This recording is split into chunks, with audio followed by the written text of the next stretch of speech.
Okay, so good afternoon, everyone. Before starting our new lecture, I just want to briefly introduce our society. So we are part of the IEEE, that is the world's largest technical organization. And in particular, we are part of the System and Cybernetics Societies. We are the Italian chapter of the SMC Society. This society is growing very fast in the recent years. We are now more than 7,000 members probably. And the characteristics of our society is that it puts together systems, humans, and cybernetics. So we are doing research in these three integrated sectors. Joining these societies gives you a lot of benefits, in particular the access to all the magazines, newsletter, the digital library, and so on, and also some discounts for all the events organized by SMC, like conferences and workshops. The fees for registration is also very low if you are already a member of the IEEE. It is just $9 for professional members and $1 for students. So I suggest everyone to join our society. Now, some of our recent activities inside the society. Each year we organize an award for the first. We received an award from the SMC, from the IEEE Italy sections, because last year we was the chapter with the most increased membership, because we increased the number of members last year. And we also organized some awards. In particular, each year we organized the Early Career Research Award that last year was given to Dr. Raffaele Carli from the Polytechnic of Bari. And we are organizing the next edition. So stay tuned, because in the next weeks we will send out the call for nomination for early career research. We are also involved in the organization and sponsorship of several conferences. In particular, the next one will be the Conference on Human Machine System that will be held in Abu Dhabi at the end of May. We are also part of the organizing committee of the COGSIMA conference, which is the conference on cognitive situation management that will be held in June in Duisburg in Germany. And we are sponsoring the Italian conference on control theory, which is called Automatica.it, that will be held in September in Perugia, in Italy. And during this conference, we will host the new SMC Italy Day, during which we will present some works, but also we will give the award to the early career research. Okay. Of course, the most important conference, the flagship conference of SMC, is the SMC conference that will be held in Vienna this October. There is still time to submit workshop papers and work in progress until May 23rd. So this is the list of next lectures. In particular, today we have the honor to host Professor Tiago Cruz from the University of Coimbra. Tiago is Associate Professor at the Department of Informatics Engineering at the University of Coimbra, and he's also a researcher at the Center for Informatics and Systems in the same university. His main research area is related with communication infrastructures and also critical infrastructures, including also 5G, IoT, and software-defined networks. And as you can see, he participated in many international projects regarding critical infrastructures, 5G, autonomous infrastructure management, and many others. And today, Tiago will talk about a retrospective on 15 years of collaboration in critical infrastructure protection. So it's very, very interesting for our community. So Tiago, the floor is yours, and thank you very much. Okay, so first of all, buonasera. And Mhm. well, in primo luogo vorrei ringraziarvi per questo invito, ma Ma anche per quindi stare possiamo qui parlare con me. italiano? No, Mi ha perché fatto parlare inglese. sfortunatamente non ho imparato abbastanza l'italiano per fare questa presentazione. Forse un giorno, ma Ok, sicuramente non oggi. E per questa ragione la farò in inglese.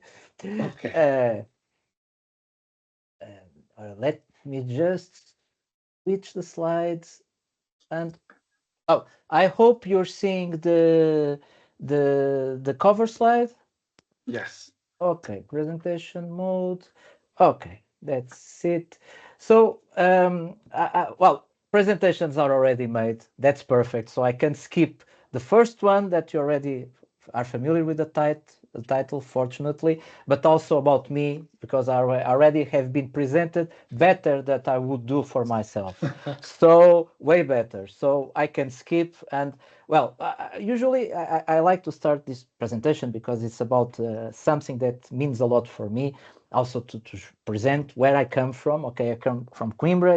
It's the oldest university in Portugal. For many, many, many years, I would say centuries, it was the only Portuguese-speaking university in the world. It's old, but I know not as old as Bologna, not as old as Sapienza. Okay, it's old.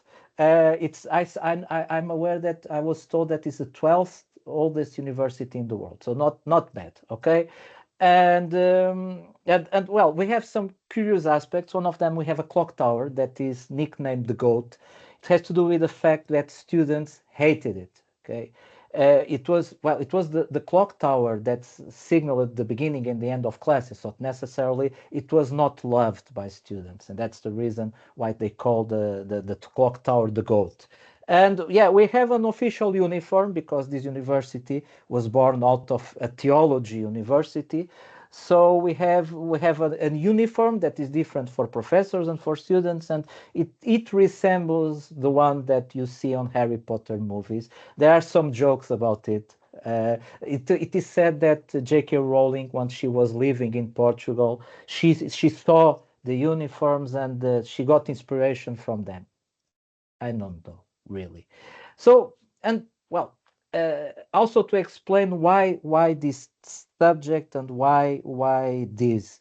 Well, because it means really a lot to me. You know, in 2012, I was more or less about to defend my PhD thesis, and I was called to join an European project at the time, an FP7 project. It was called Cockpit CI, and the technical leader, curiously, is among us today. It was Professor Stefan Panzieri from Roma 3. And it was thanks to him and the Roma 3 team, and also colleagues from Enea, Sapiens, and so on, that I started working in critical infrastructure protection. In fact, let me tell you this. I think it's not what I'm going to say, it's not alien to you. Usually, when we finish a PhD, we are more or less fed up with the topic. It was my case. So I was looking for something different to invest my time and learn about.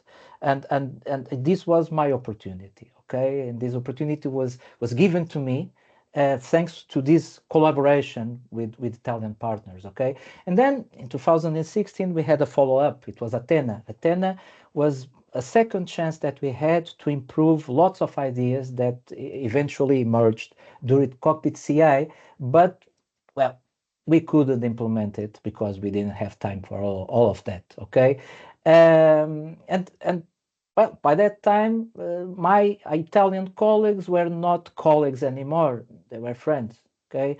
And not only Stefano, but a lot of wonderful people at Roma 3. Marco Carli, the previous speaker of this series, is also a good friend of mine. I met him during this project. So I really have this very strong bond with Italy. Okay. In fact, I'm going to tell you a secret. And the fact is that let's say that I grew surrounded by Italian cultural references, and I know a couple of things about your technical history, okay? And my students cannot just pretend they don't know, okay? Because I usually brainwash them about the subject. And so I have lots of different references that are very important to me because they help me look around, and when sometimes someone said Europe can't do it, why not? We did it in the past. I don't see why we can't do it again. Okay. And this is good for me because these references not only are about people that I admire for different reasons. Okay.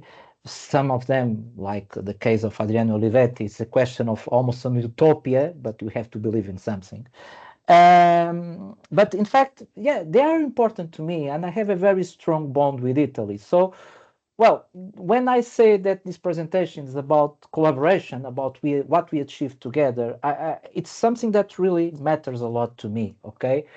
And such, this is what I'm going to present you, and we are what I'm going to tell. It's a story.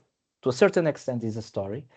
Um, but at the same time, it's a story that we haven't finished this yet, because the consequences of what we did and what we discovered, well, they have the repercussions up to this day. Okay, so and I'm going to start well from a baseline, because I cannot assume that all of us in all of you in the audience are familiar with the subject. So I'm going to first start to introduce the problem of why industrial automation security is relevant and why critical infrastructures are relevant. Not necessarily because we don't have experts here. Stefanos is here, so he knows a lot about many things than I do. Okay, but because I assume that the audience is heterogeneous, fortunately, this is the good thing about the IEEE. Many of us work in different things, and this way I can establish a baseline, and then I will progress and explain what we did, what we achieved, and the troubles that we had to face. Okay, so and I think a nice way of starting with this is to call the attention for something that it might not come obvious for all of you, or at least not for all the audience, is that many tend to think that cybersecurity is a non-tangible matter. Okay, so it's bits and bytes, and if you are a victim of a ransomware attack, yeah, it's a pity, it's a disaster, but in the end, you might have lost non-tangible assets, and this is in fact a pitfall, because it doesn't correspond to reality. Okay, modern cybersecurity is in fact far from that, and part of it's due to the fact that we have automation everywhere. Okay, it means that technologies that we are very familiar with from the ICT world, they have permeated up to the automation world that is frequently involve what is called the cyber physical systems. And the name says it all, right? We are talking about systems that lay in the frontier between the non-tangible world of the digital things, bits and bytes, and reality.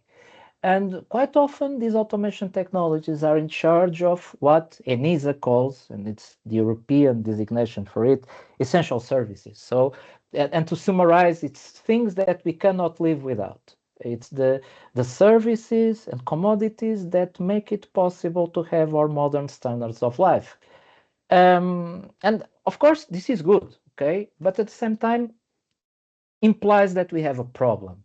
And the problem has to do with, well, for people like me, and I come from an ICT background, it was difficult to understand why there was such a problem with industrial automation, with cyber physical system security, and why it was so important.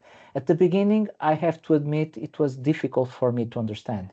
Why? Because we are talking about problems that we already faced in the ICT world. So I assumed it's a finished business. Okay, so I don't understand what we are talking about. But yeah, in fact, I was wrong. Okay, because what happens is that automation comes from a different background. It's a mindset. It's based on the mindset that is mostly focused on the 24/7. Things have to work. They have to be reliable.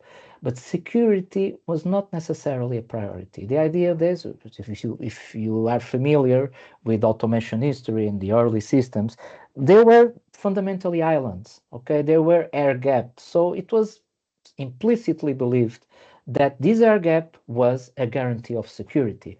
If the system is not connected to anything, what's the problem? Well, the problem is that we moved from this and this. And one day we landed in this world. Okay, we bridged automation with lots of different ICT technologies, and in many cases with the ICT world. So suddenly we opened Pandora's box. Uh, all the weird stuff and the dark secrets that were hidden within the automation world were exposed to, well, everywhere. Okay, we connected. In many cases, automation networks were just connected to organizational networks. It was a problem. Look, this was not done because of incompetence. This was done because suddenly people realized that we could implement stuff like manufacturing execution systems, and we could articulate production with the business level and with inventory keeping, and we could streamline businesses, and this was really good. Okay, so this was not done because of sheer incompetence. No, it was done because it made sense. The problem is not because it was done, it's what the way it was done. Okay, and suddenly we just picked a world that lived in relative isolation from ICT, with its own faults and vulnerabilities and problems, and we just bridged it with, well, ICT.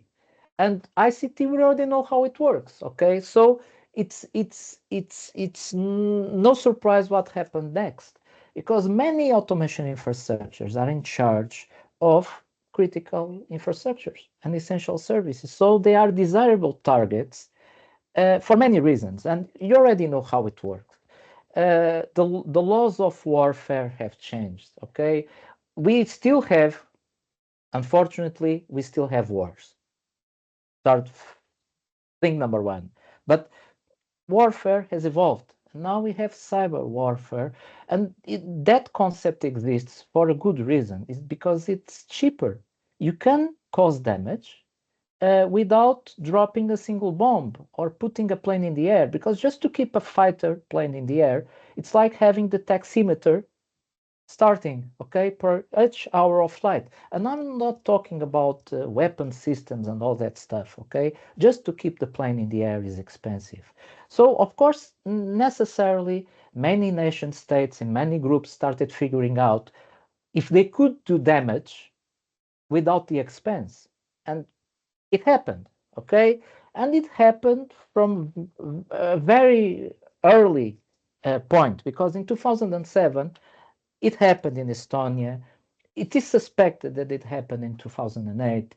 And of course, everyone heard about Stuxnet. It's the poster child of automation cybersecurity. Up to this day, everyone refers to Stuxnet when we need to call the people's attention to the problems of cyber physical system security.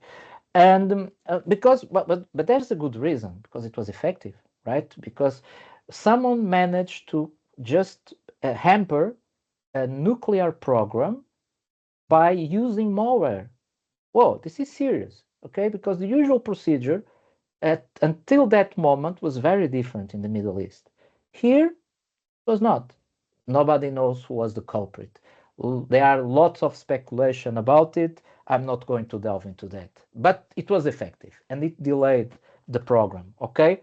Of course, you might argue. So I understand, we have a problem of security, and many infrastructures are exposed to a certain extent.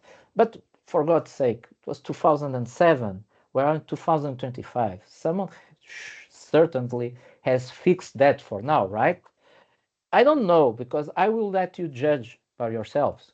So this was 2007, 2013, 17, 19, 21, 23, last year. Okay, so it seems that I wouldn't dare to say that everyone is equally exposed and all sectors are equally exposed. It wouldn't be fair, okay? But the problems still exist. And things got worse, okay? Because we had an unholy marriage between IoT, especially crappy IoT, and industrial automation. We usually call that industrial IoT, okay? And in many cases, industrial IoT, let's say that it didn't start on a good foot. Okay, for instance, in United Kingdom, they disregarding all the recommendations from the industry, from standards, from the ISO 99 group, and so on, they decided to just roll out smart meters, their own smart meter technology. But when it came to security, they decided to invent their own cryptography.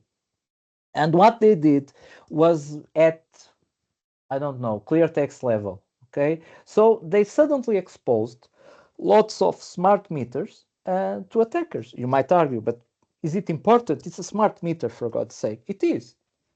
Because if you analyze the consumption patterns from a smart meter, you can infer lots of useful information about the routine of a customer, which kind of appliances the person has, and so on. There are lots of papers about that. The other problem is that many meters have internal breakers, okay? And they are soft controlled. So it means that you can disconnect a household from basically from the energy distribution system, and you can do it by software. So one household, okay, a customer is bothered, but it might be a complete quarter or tens of thousands of people, and this has impact on the grid operation. So we are talking about different things. It starts small at the capillary level, but the impact might be big. Okay, so of course, for a person that comes from ICT, the question is obvious, but to which extent these infrastructures are different? They are for many reasons, as I already hinted at you. It's because priorities are different, not for any random reason, but because it's the way the things are. Okay, in ICS and automation in general, availability is definitely the priority. To keep the show going on, it's 24/7. Okay, that's it. Then, and sometimes this diagram is not interpreted, in my opinion, correctly, because it gives the impression that automation people don't care about confidentiality or integrity. No, it's a question of priorities, not necessarily because things are disregarded. Well, in some cases they were, but it's not necessarily that. It's just priorities are different. Okay, and then of course this is completely reversed from the ICT world. So for me, a person who came from ICT, for me this was a shock. Okay, like, why availability first? For me, confidentiality comes first and foremost. And I had to listen and I had to learn. First, for me, it was difficult to understand. It didn't make sense. After talking with people who worked in the field, I started to understand the reasons for this. Okay. And at the same time, there are different time scales here. For instance, in ICT, we're used quite often to stuff like automatic reaction, human in the loop systems. Okay, it's acceptable. Well, but here, sometimes in many systems, you don't have time to react. You don't have time to ask a human to take a decision. Okay, sometimes you have different time scales. Something has an impact on the electrical grid, but then it might take hours to appear something on water distribution. It will eventually happen. In Portugal, we had a blackout some weeks ago, and one of the first alerts that was broadcasted in the country was, be careful with water consumption because we don't have pumping. We don't have electricity, we don't have pumping. Okay, so of course, the time scales are different. Even in terms of impact, this somehow poses a challenge. And then we have the cascading effects. Okay, uh, everything is interconnected. You just pull one thing, and everything comes afterwards. And this is the reason, for instance, that our colleagues in Roma 3, they started working on this problem many years ago, and they developed a solution. And the author of this solution is here, okay, or at least the leader of the team. It was Cydia. It was basically a tool that allowed to model the interdependencies between critical infrastructures. For me, for a person who came from ICT, it was due to this collaboration and to also to hear other people talking about this, that first, I started to understand the problems that were implied here, but second, I started to like the subject, to be honest, okay? Because I came from ICT and sometimes it's not very rewarding, okay? We have the impression that we are just protecting something, but, well, it's not tangible. In the end, it's not tangible, okay? And this has, when you do this properly and you manage to protect things, you are protecting something that has a direct impact in everyday lives of lots of people, okay? So necessarily, that's why we started working on this, on the problem, what we can do to protect these infrastructures. And we starting to understand that, yeah, once again, this is not ICT, this is not vanilla security. Forget about overhead, forget about adding latency. Many systems are real-time systems. You are not going to disturb determinism by adding a network bridge there or an IDS, an intrusion detection system there that disturbs these properties, okay? And we are not going to add things that, if they fail, they might disrupt a critical communication path. And yeah, so another thing is that we started to understand that certain things like automatic reaction are a big no for many infrastructures because they can be abused by a knowledgeable attacker. And so many challenges. With the addition of industrial IoT, then we had the problem also of scaling. It was not something that we had to deal at the beginning. But then, when we started Athena, we figured out that, okay, we had a new requirement. We had to scale. So, but let's start from the beginning, okay?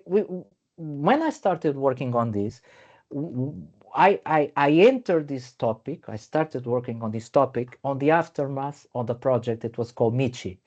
But Michi was mostly focused on the question of interdependencies. Okay, so the idea was try to establish an alerting system that would take interdependencies into account, and also be used as some sort of evolved decision support system that by allowing information to be shared between different infrastructure operators, they could have an idea about the impacts of an external infrastructure failure on their own infrastructure and to take a decision. Okay, so by principle, Michi had very strong and good ideas. Okay, I was not in Michi. In fact, I talked with my PhD advisor, Paulo Simões, and he was involved in Michi, and it was when I started to hear about the work that was done in this topic. Well, cockpit appeared because um, lots of people figured out that cybersecurity was an important variable here. Okay, so it deserved to be treated in an objective way. So the idea in Cockpit CI was that to take the lessons learned from Michi, lots of them. I had this impression when I started, because I started here. Okay, I just jumped into the bandwagon here in this project, and um, it was very interesting to understand. We're trying to pick the things that we learned from Michi, and we tried to just see how we could add cybersecurity into the mix, but keeping the good ideas and the strong concepts that we inherited from Michi. At the time, we had a vision. Okay, this vision was designed by Stefano. Okay, he was the technical responsible for this project. And the idea is that each operator has its own infrastructure and had its own perimeter intrusion detection system. The idea is that the infrastructures would exchange relevant information between them, and each one would have its own integrated risk prediction system. This risk prediction system was in fact a decision support system, and it was incredibly nice because if you look at the way infrastructures that might be interdependent, it's like looking at different planes where you have interconnections. For instance, a cellular tower will necessarily have interdependencies with electricity. The question is, this depends on the geographical placement. And we need to understand from there how, for instance, electricity, which are the connection points, to understand if something fails in the electricity distribution level, how it might impact, for instance, solar towers. Okay, so if you build a model and then you just affect elements of the model, you can analyze the propagations and the effects. So this was the idea. But this time, we would add cybersecurity into the mix. And I was involved in the Coimbra team that was in charge of the work package 4000, I still recall. It was the perimeter IDS. Okay, at the time, our idea was well, of course, we were not experts in automation, so we asked for help. At the time, our colleagues from INEA, Romatre, of course, and Sapienza, they basically acted like teachers. Okay, they taught us about stuff that we couldn't do. So when we talked about putting an IDS in IPS mode, in protection mode, in a bridge, and someone said we probably shouldn't do it. Okay, it's not a good idea. If it failed, it might bring a critical link with it. So can't we just do this in a different way? So we built this concept of the perimeter IDS. This is a reflection of the mindset of the time regarding cyber physical system security. And we'll explain you why some good ideas appeared here, but definitely this had limitations. Of course, we only discovered at the end. It's always the same thing, okay? At the time, we tried to develop a perimeter IDS that got evidence from the field. And the way we worked was we adopted something that was a dominant paradigm at the time. You know, at the time, correlators were all the craze in critical infrastructure protection. Okay, you had stuff like ArcSight that were in fact huge event collectors. In fact, they were sold as turnkey solutions. Like you didn't buy the software, you buy the software and the hardware, and that thing was certified for a certain amount of a certain throughput level. Okay, the idea was that if you wanted to improve things, you only had one way to go: vertical scalability. That is, upgrade the hardware. Of course, as everyone knows, this has limits, but at the time, this was the dominant paradigm. Fundamentally, it was signature-based approaches, and you already know they work very well for things that we know, not necessarily for things that we don't know.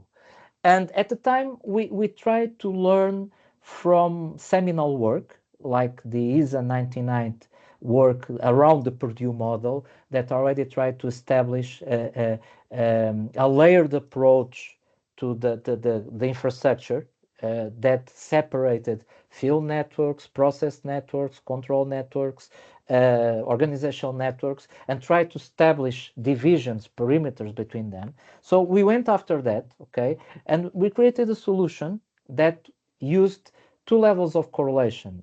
We already figured out that scalability would be a problem.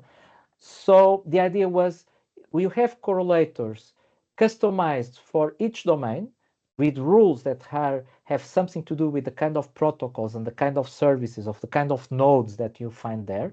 These correlators also do another task. They clean events, they take noise, they take duplicates, and then they would feed the main correlator that would get the global perspective of the infrastructure, and it could be used for root cause analysis and so on. The idea is that if each local correlator contains the tsunami, okay, or at least reduces the number of events that is thrown to the main correlator, this will necessarily improve scalability. There is another thing that we try to do.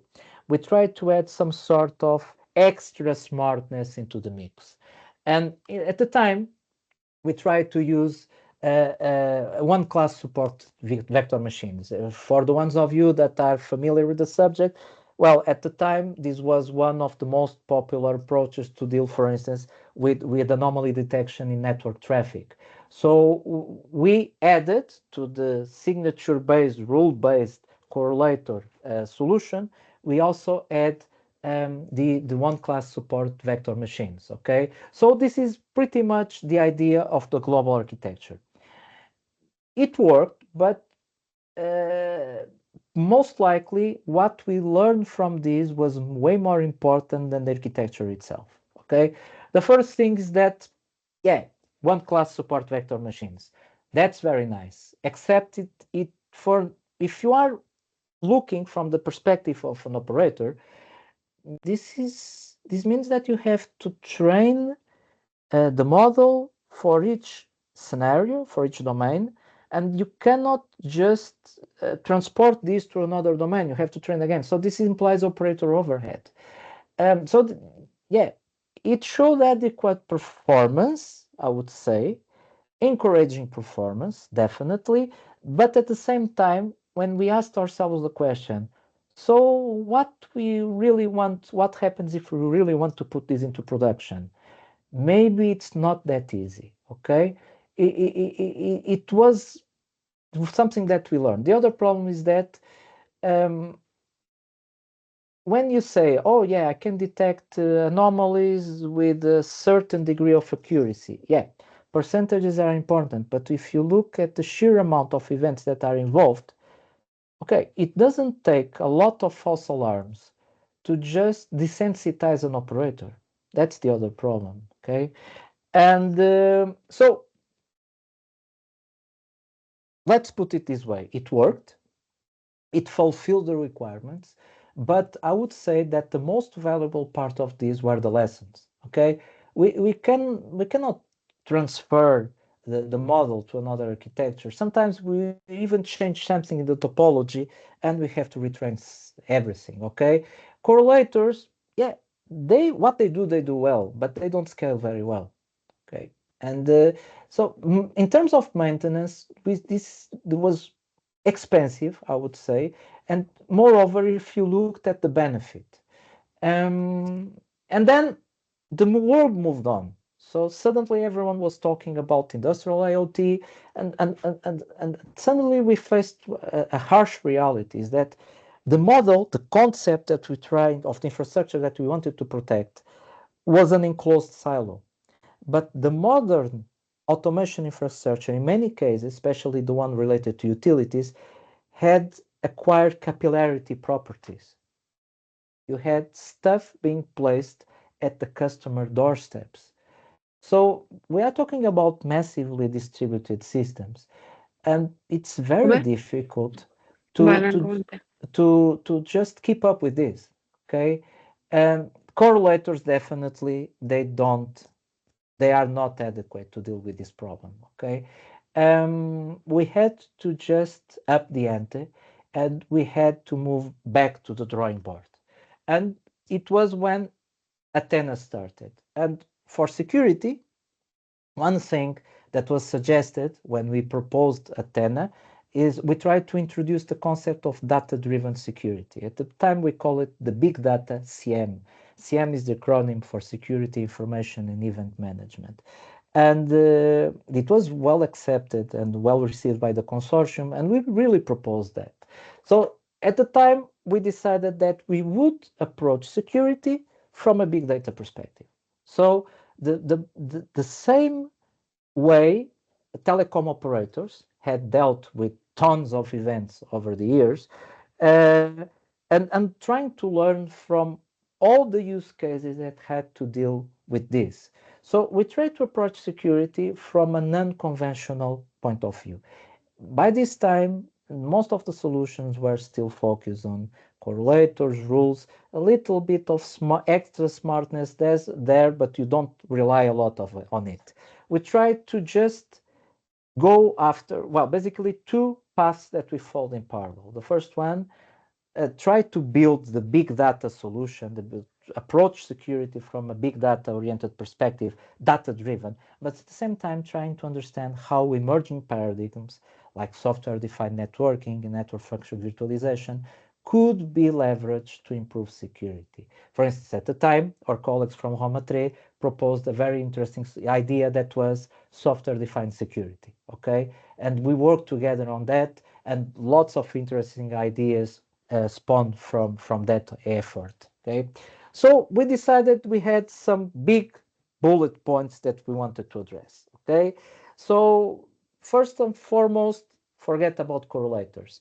We are going to approach this from a massively distributed perspective, and this is data driven. End of story. Okay. We would also add forensics because we understood that the lack of a black box in the previous solution had lots of different implications, even legal ones, because we weren't able to produce evidence that could be used for legal purposes.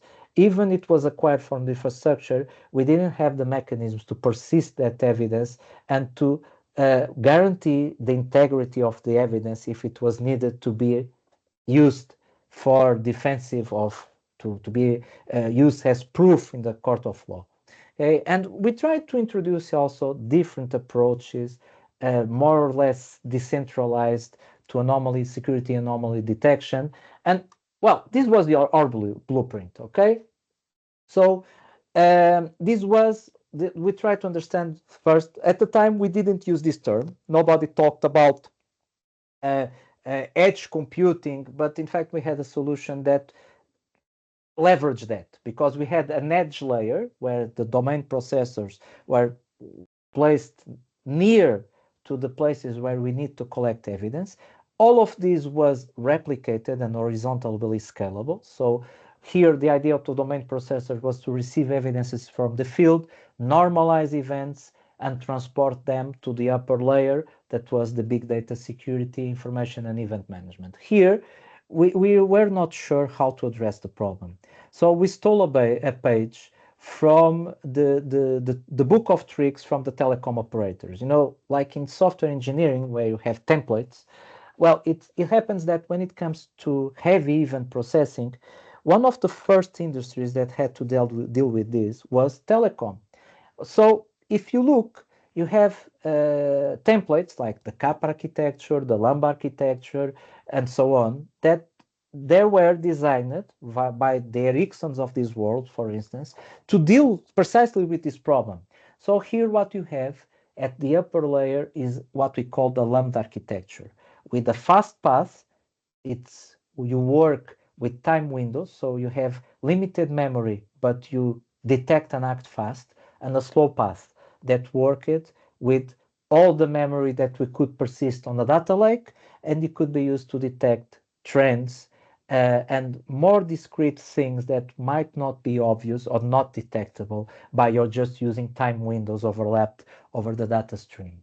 And then we had the forensics and the management layers, and we built this on open source. Okay, so we used Kafka for event transport, but not only that, pre-processing. We use Kafka streams to pre-process, normalize events. We had a data lake using an NoSQL database. It was Cassandra, and then all the Lambda processing capabilities were built on top of a micro batch distributed solution that was Apache Spark. In fact, a deployment would rather look like this, distributed. Even the CM could be distributed, for instance, between different physical points of presence, data centers, for instance, okay?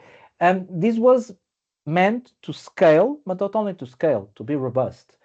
And so the other thing that we did was to try to, well, we had a humble approach. We accepted right from the beginning that we were not able to solve all the problems in the world. So instead, the architecture was conceived as a canvas where a third party could deploy his own anomaly detection mechanism. It means that, for instance, a third party could propose a proof that could integrate with capture and transport mechanisms, and then could also provide the anomaly detection algorithm to run on Apache Spark, and this could be offered as a turnkey solution. Okay, so the idea here was definitely we are not able to solve all the problems of the world. Far from that.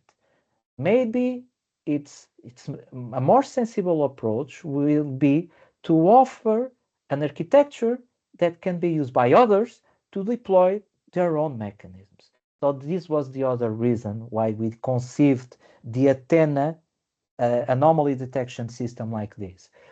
Then we worked also on topology-based mechanisms, visualization.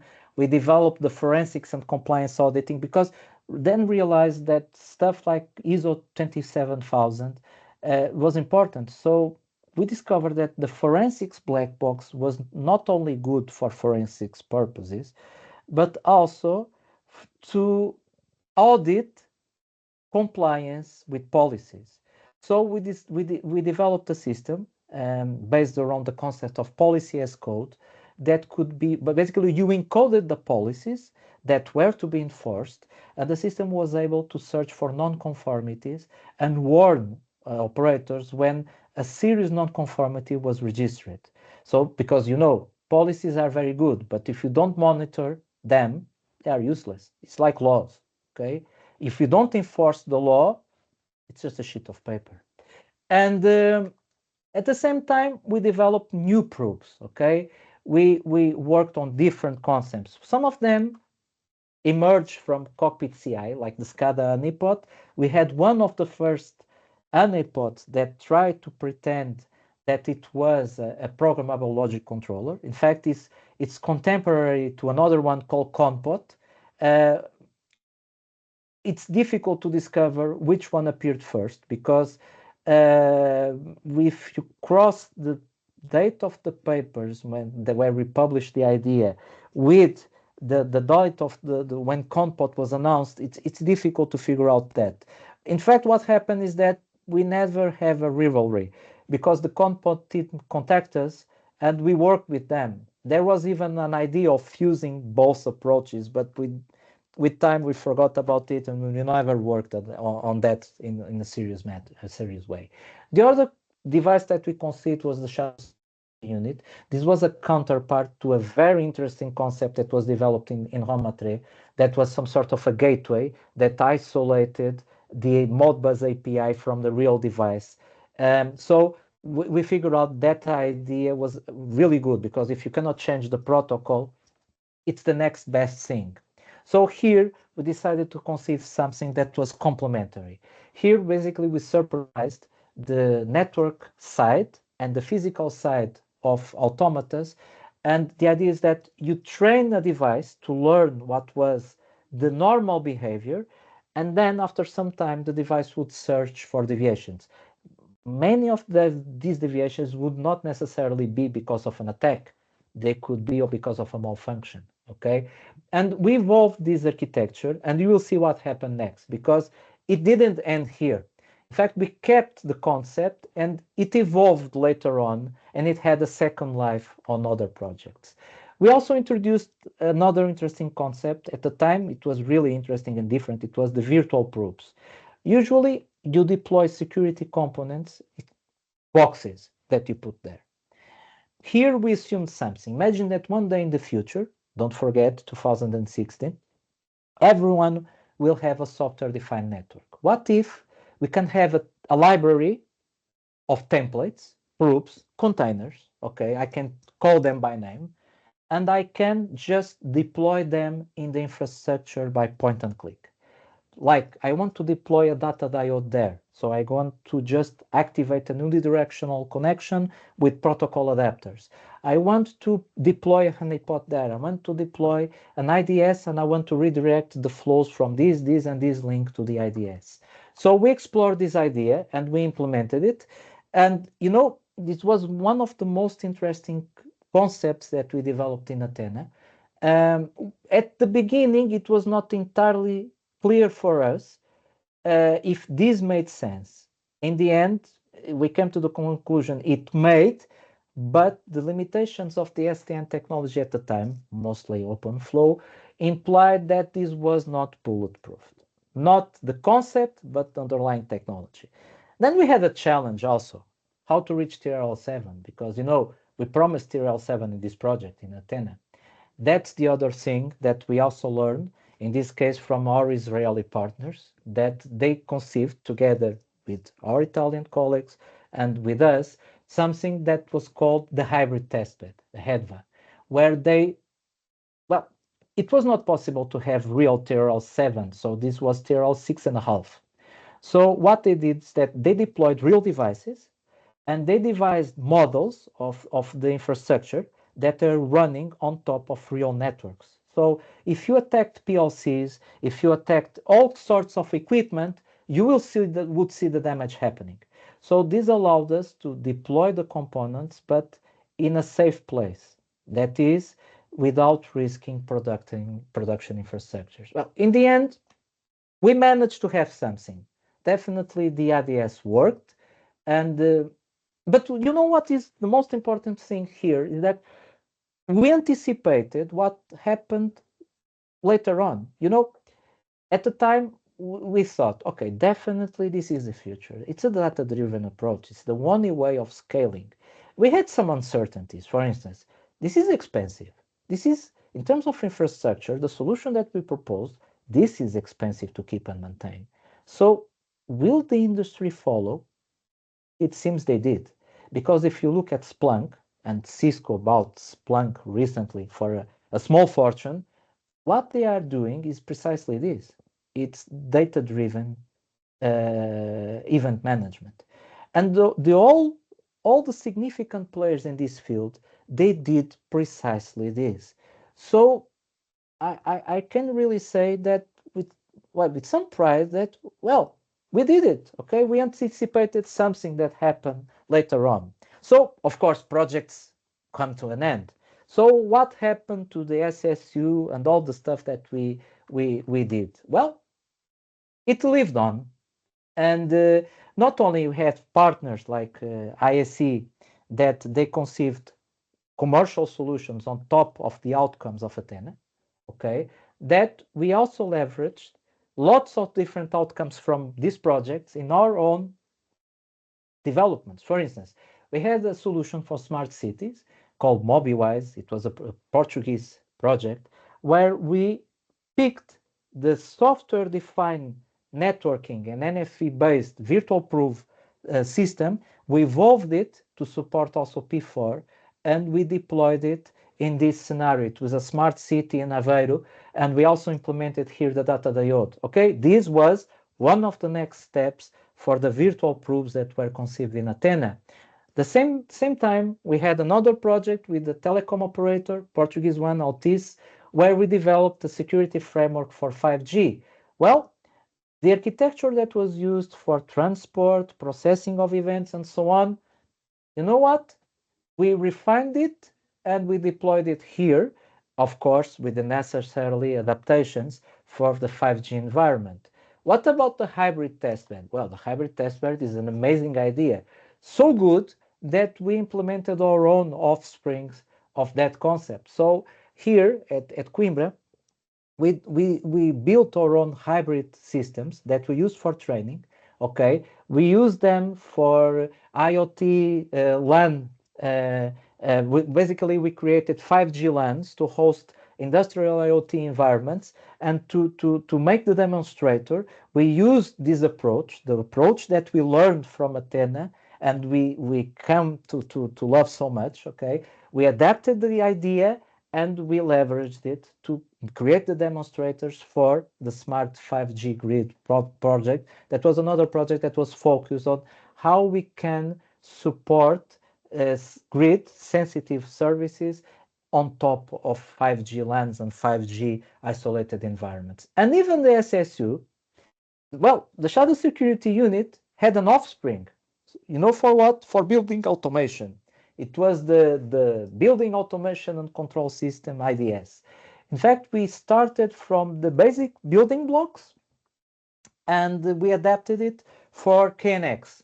Okay, we developed our own hardware for KNX automation infrastructures, and we evolved the SSU. So the SSU became the box needs. Okay, and it was used, in fact, in one the PhD thesis of someone who started working with us on Athena, Victor Gaveto. Okay, so to come to a conclusion, is it worthwhile?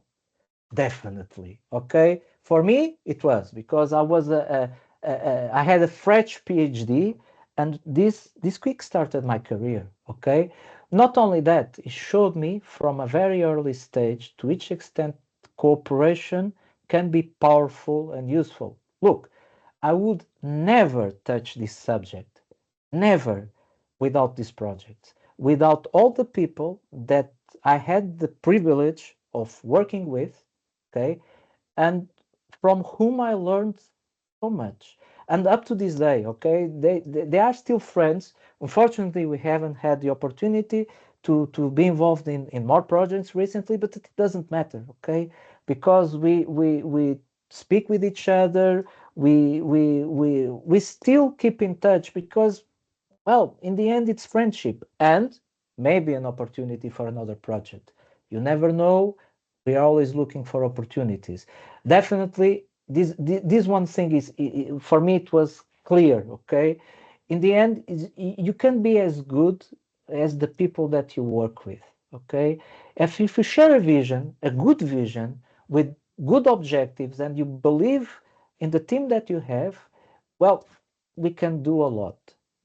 Okay, a lot really. And probably this is the biggest lesson that I got from these years of cooperation with the Italian partners. Okay, for me they are, even personally they are extremely significant. Okay, and what about the outcomes? Well, unfinished business. Okay, there's always a lot to be done, always.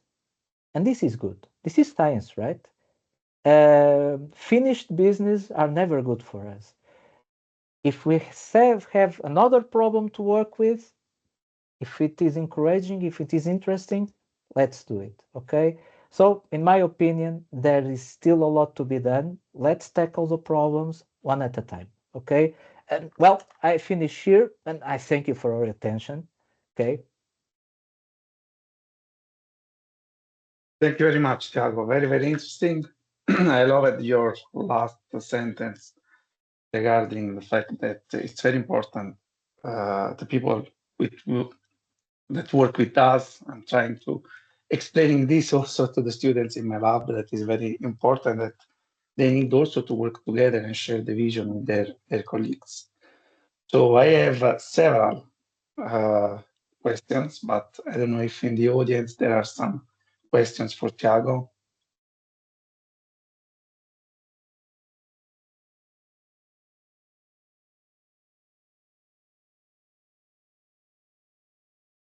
They are always shy, so I will start with some questions. So here you have at least 10 students for the master's degrees in computer engineering, and many of these are also attending my course on cyber situation awareness. So they know some of these topics, at least from the point of view of the human factors and the human machine systems. Some of them are also interested in pursuing a PhD after the master's in this field. So my question is, you talked about the last 15 years. What do you think will be the next 15 years? And so what are your suggestions for a new PhD student in this field? So much this stuff is unraveling right now. Mhm. My idea. Well, some years ago we had a football trainer that said that they asked him how you think that the match will go on, and he answered prognostics only at the end of the game. And sometimes I have this impression. Okay, it's very Yeah. difficult to make prognostics. The idea that I have here is that we are in the middle of a hype cycle. Usually hype cycles are very dangerous, okay? Because as usual, the hype will fade out, the useful things will be kept. It's not yet obvious for me which are going to be the useful things, and I'm referring to all the stuff surrounding LLMs and retrieval augmented generation, etc., etc., etc. So right now, I just try to keep my coolness, okay? Because I see so many developments and it's at such a pace that is difficult for me to keep up with. And my suggestion here is, well, first of all, keep in mind that there will always be a good problem to tackle. There sometimes it takes trouble, it takes time, it takes effort to find it. But once we find it, just attack it. Okay, the future it will be strange. Okay, because right now, if script kiddies were a threat, now you have script kiddies with steroids on steroids. Okay, because a script kiddie with an LLM with vibe coding can eventually produce something in a more easier way than some years ago. It was already easy somehow, but now it's easier, okay? So we have to deal with that. The entire threat landscape is changing. But let's not forget two very important things about cybersecurity. Usually, we tend to focus so much on the technical aspects that we forget that in the end, it's all about people. It's people who commit mistakes, it's people who are behind the attacks, and the usual people are the victims. So a lot of psychology is involved here. If you want to understand reactions, you need to understand how people think. You want to optimize reactions and risk analysis procedures, you need to understand how you can better prepare people. So I think that we should follow an holistic approach to cybersecurity. I think it's the only way of trying to keep ourselves with some level of coolness, but also on the safe side. Try to understand that, yeah, they are in the middle of a hype cycle. We don't know what is going to happen next. Let's just try to keep up with things as much as possible. Try to find that problem that inspires us, because that's always the perfect starting point. Okay? And from then on, let's just move forward and let's try to keep with the times. Okay? It's preferable. It's very difficult to make a prognostic, but I think that it's possible. Nevertheless, despite the fact that we have a huge thunderstorm around, we can navigate. We should navigate. Okay? So, and never forget, cybersecurity, I would risk to say, is as much about technology as it is about people. And we tend to forget people. And people, they don't change as easily. Okay? LLMs and all the stuff that we have around us, they are only exacerbating defects and issues that we are very familiar with from many, many, many years ago. Okay? So let's just assume that maybe something good might come out of this. Okay? In the meanwhile, keep our cool and navigate. I don't risk to try to guess what is going to happen next. I completely agree with you. And you also answered my second question regarding generative AI and LLM in this sector, because I agree with you that there is a big hype regarding these technologies, but it's still difficult to understand the real usefulness of this.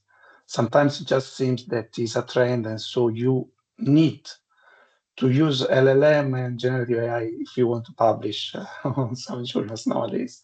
And I agree that very often we lost the point of view of the people. In the end, what we are doing is to support people and to increase the human performance in these sectors. And so probably what is changing is the point of view of the users, that nowadays more a supervisor of the system, or another buzzword, another hype is a teammate of AI. So we can talk about human AI teaming in this sector, but the human should remain at the center of this system. I agree with I you. agree. I agree. I don't know if there are any other questions from the audience.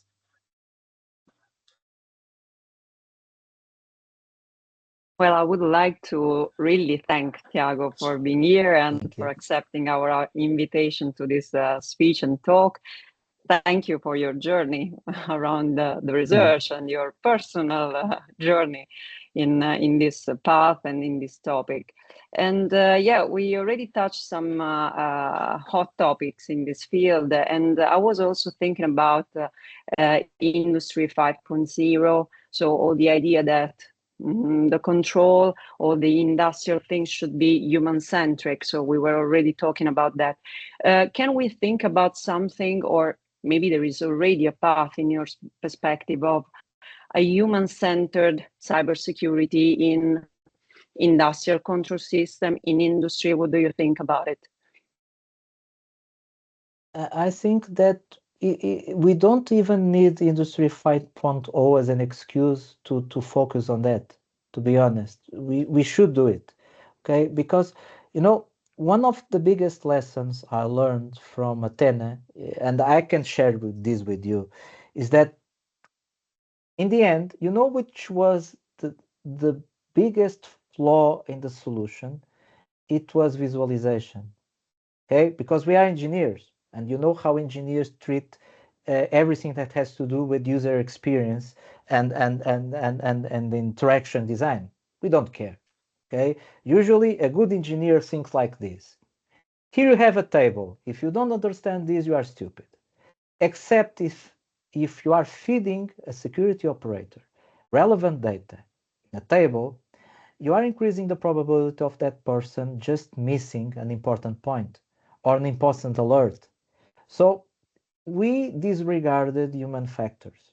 And in the end, you might have the best security solution ever that catches everything. But if you don't feed information to the operator in a way that you try to minimize cognitive overload, you try to understand how people learn, how people react, what's the use of it?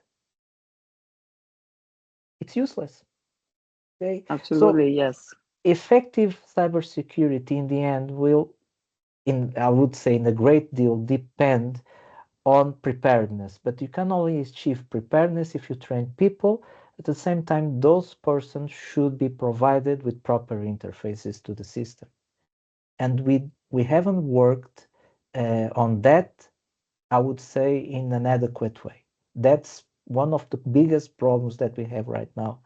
And if you look at really big infrastructures, telecom, for instance, everyone talks about autonomous management. Why not? Okay, but let's not forget the old lesson from critical infrastructures. Autonomous reaction or autonomous things are good, except when an attacker knows that they exist. Once again, human factors. And a good attacker, a knowledgeable attacker, can leverage the knowledge about the existence of these solutions, these systems, to abuse them and turn them against us. So what, in the end, what you can do, except training people, fostering awareness, and first of, I would say the most important thing, work on the interfaces, work on the processes. Otherwise, all of this is useless. In Athena, it was the biggest problem. At the end, we had the dashboard, and we work on a couple of visualization applets, but let's put it this way. If we had to deploy that on a SOC, on a security operations center, that wouldn't be effective, not in the way we designed it. Why? Engineers. Okay, we thought as engineers, we worked as engineers. That's not bad, okay? It's just that we should have asked for help from human factors people. And that's it, that was the problem. So for me, in my personal opinion, we should work on that very seriously. Thank you. Thank you so much, Tiago. Okay, thank you very much, Tiago. I think we can conclude here our lecture if there are no any other questions. Thank you very much for joining us. Thank you. I hope thank we you for will invitation. Yeah, I hope we will meet again in the future because we are working on the same field but from different perspectives. So thank you very much. It was a pleasure and a privilege. Thank you. Bye. Thank you very much, Bye. Tiago. Bye. Bye. Bye. Bye-bye.